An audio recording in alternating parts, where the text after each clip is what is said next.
Friends, आज हम hierarchy of criminal courts के बारे में पढ़ेंगे। तो हायरार्की में क्रिमिनल कोर्ट्स में सबसे पहले जो है सेशन कोर्ट आता है, उसके बाद सेशन जज आते हैं, सेशन जज के बाद एडिशनल सेशन जज, एडिशनल सेशन जज के बाद असिस्टेंट सेशन जज, उसके बाद मजिस्ट्रेट कोर्ट और उसके बाद सीजीएम, सीजीएम के बाद एसीजीएम, एसीजीएम के बाद sub divisional judicial magistrate, then judicial magistrate first class, then special judicial magistrate second class, same as metropolitan magistrate.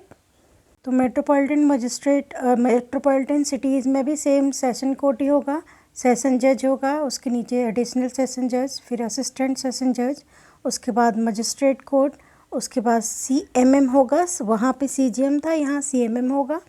फिर उसके बाद जो होगा एसीएमएम होगा, additional chief metropolitan magistrate, then उसके बाद स्पेशल मेट्रोपॉलिटन मजिस्ट्रेट, देन इसके बाद metropolitan magistrate. This is the hierarchy of criminal courts. यानी सबसे ऊपर सेशन कोर्ट होता है। सेशन कोर्ट की पावर होती है कि वो कोई भी सेंटेंस दे सकता है, डेथ सेंटेंस या life imprisonment with the consultation of high court. Session जज जो है, इसके बाद एडिशनल सेशन जज भी सेम वही काम करता है। एडिशनल सेशन जज के बाद असिस्टेंट सेशन जज होते हैं। असिस्टेंट सेशन जज जो है वो 10 ईयर्स तक का पनिशमेंट दे सकते हैं। उसके बाद मजिस्ट्रेट कोर्ट होते हैं जिनके अंदर सीजीएम आते हैं, वो 7 साल तक का पनिशमेंट दे सकते हैं। उसके बाद जेएमएफसी आते हैं जो कि वो जेएमएफसी जो है 3 साल का पनिशमेंट दे सकते हैं। Then judicial magistrate second class आते हैं जो 1 ईयर का पनिशमेंट दे सकते हैं। तो ये पूरा हायरार्की है जिसमें हम क्रिमिनल कोर्ट्स की बात करते हैं। क्रिमिनल कोर्ट्स जो है सेक्शन 9 में, कोर्ट ऑफ सेशन 9 से लेके सेक्शन 19 तक यहाँ पे कवर होता है। 11 में जेएम दे रखा है, आप एक बार देख लेना।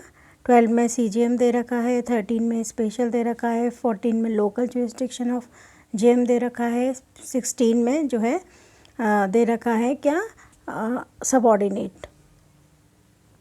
You can see the in the last video, जो पिछली वीडियो का आप देख लीजिएगा, उसमें मैंने प्रॉपर तरीके से एक्सप्लेन किया हुआ है कि सीजीएम क्या होता है, एमएम क्या होते हैं और मेट्रोपॉलिटन मजिस्ट्रेट क्या होते हैं। तो इस तरीके से हमने पूरा एक्सप्लेन किया। मेट्रोपॉलिटन मजिस्ट्रेट के बारे में सेक्शन 16 से लेके सेक्शन 19 तक दे रखा है। मेट्रोपॉलिटन मजिस्ट्रेट 16 में है, 17 में उनका सीएमएम है और उसके बाद 18 में स्पेशल है और 19 में सबऑर्डिनेट है। तो इस तरीके से हमारा क्रिमिनल कोर्ट्स का हायरार्की यहीं पे कंप्लीट होता है। नेक्स्ट आते हैं हम एग्जीक्यूटिव मजिस्ट्रेट, जो सेक्शन 20 से स्टार्ट होता है 23 तक। 20 जो है वो talks about the executive magistrate, जिनका एग्जीक्यूटिव नेचर का होता है। उनमें डीएम और एडीएम आते हैं, जिनको सेम पावर होती है। अगर डीएम की एब्सेंस में एडीएम काम कर सकता है। उसके बाद सब डिविजनल एग्जीक्यूटिव मजिस्ट्रेट आते हैं और उनके नीचे आते हैं एग्जीक्यूटिव मजिस्ट्रेट, यानी एसडीएम, एसएचओ, ये सारे इसके अंदर इंक्लूड हो जाएंगे। तो executor power are separated from the judiciary power. This is the main objective of the CrPC. So executive की अपनी अलग पावर होती हैं और जुडिशरी की अपनी अलग पावर होती हैं। एग्जीक्यूटिव की पावर अरेस्ट है और जुडिशरी की जो है मेन पावर आ जाएगी इंक्वायरी, ट्रायल और इन्वेस्टिगेशन। इसके बाद हम बात करते हैं सेक्शन 24 जो पब्लिक प्रोसिक्यूटर की बात करता है। पब्लिक प्रोसिक्यूटर जो हैं उनको डिफ़ाइन किया, बताया गया है कि कौन अपॉइंट करेगा। स्टेट गवर्नमेंट और सेंट्रल गवर्नमेंट पब्लिक प्रोसिक्यूटर को अपॉइंट करती है। उसके लिए पब्लिक प्रोसिक्यूटर जो के लिए एक्सपीरियंस जो होता है वो 7 ईयर्स का होना चाहिए, जबकि असिस्टेंट पब्लिक प्रोसिक्यूटर के लिए 10 ईयर्स का एक्सपीरियंस होना चाहिए। असिस्टेंट एडिशनल और सब एसपीपी स्पेशल पब्लिक प्रोसिक्यूटर के लिए 10 ईयर्स का एक्सपीरियंस होना चाहिए। पब्लिक प्रोसिक्यूटर सेक्शन 24 में डिफ़ाइन है। पब्लिक प्रोसिक्यूटर के अंदर ये दोनों एडिशनल और असिस्टेंट पब्लिक प्रोसिक्यूटर आते हैं। डीएम जो है इनका एक पैनल तैयार करता है। उस पैनल में उन बंदे का नाम होना चाहिए।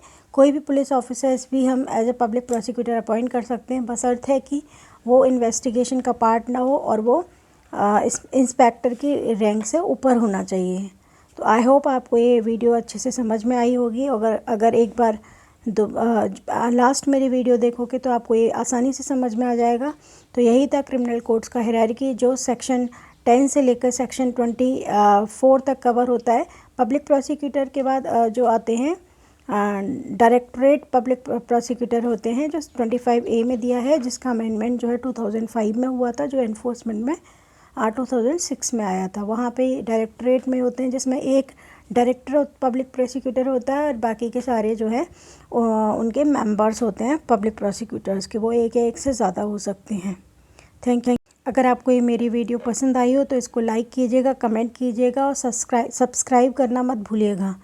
आई होप आप इसको समझ में आ गया होगा आप सब लोगों को। तो नेक्स्ट वीडियोज़ में मैं बनाऊँगी अरेस्ट के ऊपर, तो आप लास्ट तक बने रहिएगा और लगातार मेरी वीडियो को देखिएगा। वीडियोस देखने के साथ साथ आप जो है अपना बेरेट खोलकर ज़रूर रखिएगा। मुझे उम्मीद है कि आप जल्द ही CRPC पर आपको पकड़ होगी। तो लाइक, कमेंट और सब्सक्राइब करना मत भूलिएगा। धन्यवाद।